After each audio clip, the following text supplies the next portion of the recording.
คนหนึ่งเนาะก็เป็นคนลาวนี่แหละข่อยบ่ได้ตั้งใจสิเบิ่งคลิปแล้วดอกแต่ข่อยเห็นข่อยก็ฟังเบิ่งแล้วเว้าถึงหยังพอข่อยเบิ่งไปแล้วเว้าถึง GDP ประเทศที่เป็นข่าวเมื่อกี้นี่ล่ะว่า GDP ประเทศนั้นประเทศนี้โตซำใดประเทศนั้นประเทศนี้ลดซำใดก็เอาคลิป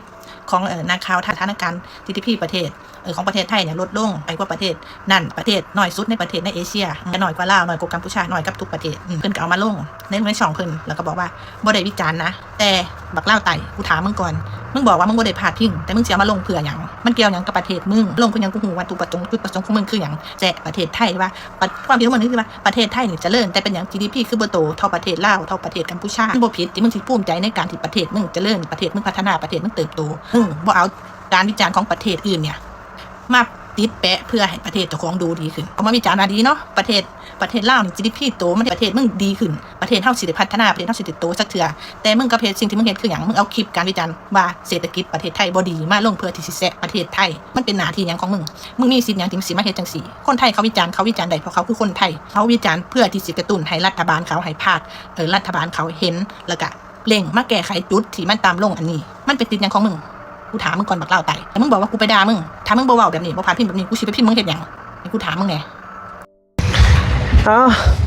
เป็นจังไงล่ะจุกอกบ่นะฮะอยากท้าทายกับระบบไทยนะ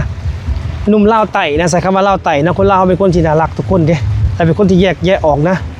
จุกอกบ่อยากลองดีกับระบบไทยนะก่อนอื่นแต่ขออนุญาตคลิปวิดีโอน้องสาวเนี่ยน้องสาวจึงเป็น FC น้องอยู่แล้วเนาะก็ถือได้ว่าผิดหวังกับหนุ่มลาวคนนี้เนาะที่ออกมาเฮ็ดคลิปเนาะตอนนี้ผมก็เรียกว่า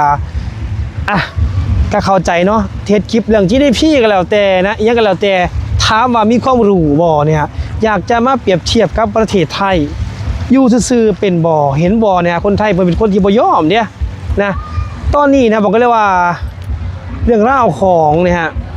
ประเทศไทยนะครับประเทศลาวเนาะบอกกันว่าชื่นมื่นนะลาวไปยามไทยแล้วก็ฟังไทยกับไปยามลาวเนาะมีความสัมพันธ์ที่ดีต่อกันแต่นะครับหนุ่มลาวคนนี้นะเอาอีหยังมาคิดเนี่ยบ่มักไทยกับบริวารอีหยังเนาะแต่นะฮะเบ้าเนี่ยให้มันเป็นความจริงเนาะถามว่าลาวจะเดินกว่าไทยบ่เอายังมาขีดอันนี้ก็บ่ได้บอกว่าเข้าข้างหนุ่มลาวคนนี้เด้อท่านผู้ชมด้วยนะครับซึ่งบ่าวเองก็ที่ได้ว่าเฮ็ดงานอยู่ประเทศไทยมีครอบครัวอยู่เมืองไทยเนาะเห็นหลายอย่างของประเทศไทยนะซึ่งได้ว่าประเทศไทยให้โอกาสแรงงานลาวเฮาเนาะให้งานให้เงินนะแล้วก็ให้หลายอย่างที่หนุ่มลาวคนนี้เนี่ยอาจจะฮู้เนี่ยแต่เพิ่นอาจจะบ่มักไทยแล้วออกมาวิจารณ์นะฮะบอกว่าบ่ได้วิจารณ์แต่คำบอกของเจ้านะหลายคลิปเนี่ยที่คนไทยเพิ่นเบิ่งน่ะเพิ่นก็อดทนอดกลั้นเนาะแต่มื้อนี้คนไทยเพิ่นอาจจะอดทนบ่ได้ไปเบิ่งที่ละประเทศเพื่อนบ้านเขมรน่ะสู้กับไทยคำบอกก็เอาชนะไทยบ่ได้การกระทำก็เอาชนะไทยบ่ได้แล้วเป็นหยังนะหนุ่มลาวคนนี้นะถึงได้ออกมาปกป้องเขมรค่อยถามเจ้าก็แล้วกันนะเจ้าเคยได้ยังจากเขมรแล้วทุกมื้อนี้ปัจจุบันนี้ประเทศลาวกับประเทศไทยเฮานี่มีอีหยังบาดหมางกันถามแน่เวลารัฐบาลไทยเพิ่นไปเยี่ยมรัฐบาลลาวเพิ่นก็ต้อนรับเป็นอย่างดียิ้มแย้มแจ่มใสผูกแขนขอไม้ขอมือรับต้อนกันเนาะให้การความช่วยเหลือกันแล้วจะเบิ่งแม่น้ำโขงเนี่ยควงกันลาวกับไทยไว้แล้วไทยเพิ่นเฮ็ดแม่น้ำโขงไปเพิ่นเฮ็ดสะพานข้ามไปหาลาวเจ้าบ่เห็นบ่หรือเจ้าอยู่ในกรอบอยู่ในกะลาคอยถามจากก่อนจะได้ยังจากเขมรและวันนี้นะคอยก็บ่ได้ห้ามเจ้าว่าจะให้เจ้าออกมาเฮ็ดคลิปหรือบ่มาเฮ็ดคลิปเจ้าจะเฮ็ดกันแล้วของเจ้าเฮ็ดออกมาบอกมาโหลดเนี่ยแล้วจะสิฮู้ว่าระบบไทยนั้นเป็นจังได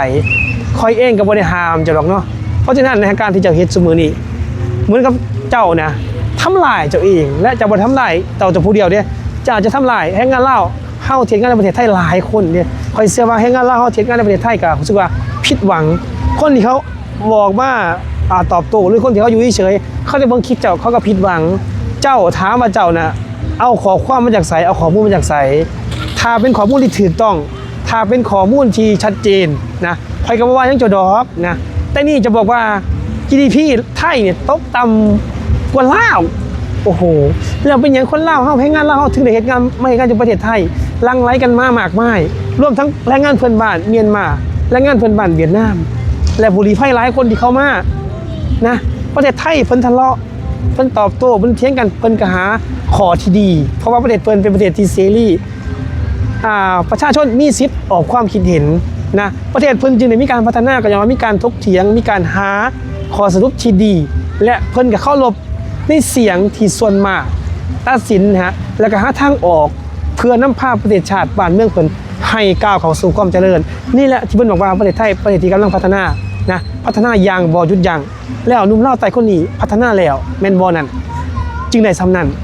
แสดงออกมาได้หลายเนาะเฮ็ดคลิปออกมาได้หลายนะเจ้าสิได้ฮู้ว่าพลังโซเชียลของไทยนี่เป็นจังไดข้อยเชื่อว่าคนลาวเฮาเนี่ยเป็นคนที่น่ารักเนาะเราเป็นคนที่อาจจะแยกแยะแล้วคนไทยมันก็เป็นคนที่น่ารักแล้วมันก็แยกแยะจะเว้นวันหลายครั้งที่ลาวกับไทยเฮามีการทะเลาะกันแล้วเพิ่นก็บอกนะว่าจบลงด้วยการเจรจาและก็ไทยเองเพิ่นก็บอกว่าไทยกับลาวเนี่ยจะจบลงด้วยการเจรจาถ้ามีการกระทบกระทั่งกันนะจะไม่มีความรุนแรงเพิ่นก็บอกเลยเด้นะอยู่กับปัจจุบันนะอดีตคืออย่างอดีตจะไปฮู้จะไปเบิ่งจะไปเห็นบ่เพิ่นก็บ่เข้าใจจะเด้นะจะบ่เลิกกันเลยเจ้าจะลองเบิ่งนะว่าเจ้านะสิทนต่อกระแสหรือว่าเสียงที่ประเทศไทยตอบโต้จะอย่างไรจะทนจะรับได้บ่และก็เจ้าสิฮู้ว่าประเทศไทยนี่เป็นคนที่หาข้อมูลเก่งนะเพราะฉะนั้นสิ่งที่มันจะกระทบคือแรงงานลาวที่ทำงานในประเทศไทยจะคอยติดด่างเหเจ้าไปด้วยเพราะฉะนั้นเวลาจะคลิปให้จะบอกว่าเจ้าคนเดียวเด้อเจ้าอย่าบอกว่าคนลาวเฮานะคอยเชื่อว่าคนไทยนะเพิ่นก็มีจิตใจที่ดีแล้วก็มีจิตใจที่บอกเลยว่าให้โอกาสเนาะข่อยก็เป็นคนหนึ่งนะที่ข่อยเห็นเขมรนะมาบอกให้ไทยมาบ่ายไทยแล้วข่อยก็ทนบ่ได้นะเพราะข่อยทนบ่ได้แล้วข่อยก็คลิปตอบโต้แล้วมื้อนี้ข่อยมาเห็นเจ้านะเฮ็ดคลิปว่าประเทศไทยวิจารณ์ประเทศไทยโอ้โหเนาะแต่บ่เป็นหยังนะข่อยก็เชื่อว่าแฮงานลาวเนาะข่อยบ่เมารวมทุกคนเนาะเฮ็ดในประเทศไทยอาจจะบ่มักเจ้านะอาจจะเห็นแล้วรู้สึกผิดหวังเนาะเพราะว่าคำเว้าในคลิปนี้มันอาจจะทำลายจิตใจคนที่เขาบ่ได้คิดคือเจ้านะข่อยเชื่อว่ายังมีคนที่มีความรู้ความสามารถหลายๆคนนะที่เขาเห็นที่เขาฮู้นะน้ำใจของประเทศไทยเนี่ยซ้ำใดเนาะที่มีให้กับประเทศลาวเจ้ามักเขมรเจ้าเข้าข้างเขมรนะเจ้ากับประยุทธ์กับเขมรนะข่อยเข้าข้างไทยข่อยอยู่กับไทยแต่ข่อยก็บ่เคยให้ว่าบ้านเมืองเฮาเองเด้นะข่อยฮักในบ้านของเฮาฮักคนลาวนะข่อยถ่อมโตกับคนลาวและข่อยซึ่งน้ำใจคนไทยที่มีให้คนลาวแรงงานลาวเฮานะอาจจะบ่ทุกคนเนาะมีคนที่มักแล้วก็คนที่บ่มักอาจจะเป็นไปบ่ได้ดอกที่ให้เจ้านะมาย่องไทยมาว่าไทยเพราะเจ้าบ่ได้หยังจากไทยแต่ข่อยได้หยังจากไทยข่อยก็ต้องมาปกป้องนะสิ่งที่ข่อยเห็นนะที่นี่เรื่อง GDP นะที่จะเว้ามานะเติบโตจังไดจะลองเบิ่งดูนะตอนนี้เศรษฐกิจนะจะลองเติบโตจะลองเบิ่งจะลองเว้าลองแต่ก็คิดเอามาหลายๆเด้อแล้วจะสิฮู้ว่าพลังโซเชียลของประเทศไทยเป็นจังไดคลิปวิดีโอนี้ข่อยก็ฝากเนาะคนลาวเฮาที่ในประเทศไทยเนาะก็ถือว่าทุกคนเนี่ยก็อาจจะมีจิตใจที่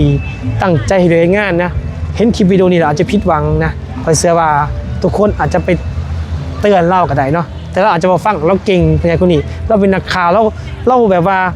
เราทำตัวเหมือนเราขู่ทุกอย่างเลยนะข่อยเห็นคลิปนึงที่เราบอกว่าลาวกัมพูชาเวียดนามเป็นพี่น้องกันโอ้อ้าวเจ้าได้ยังจากพี่น้องเจ้าไปถามจากก่อน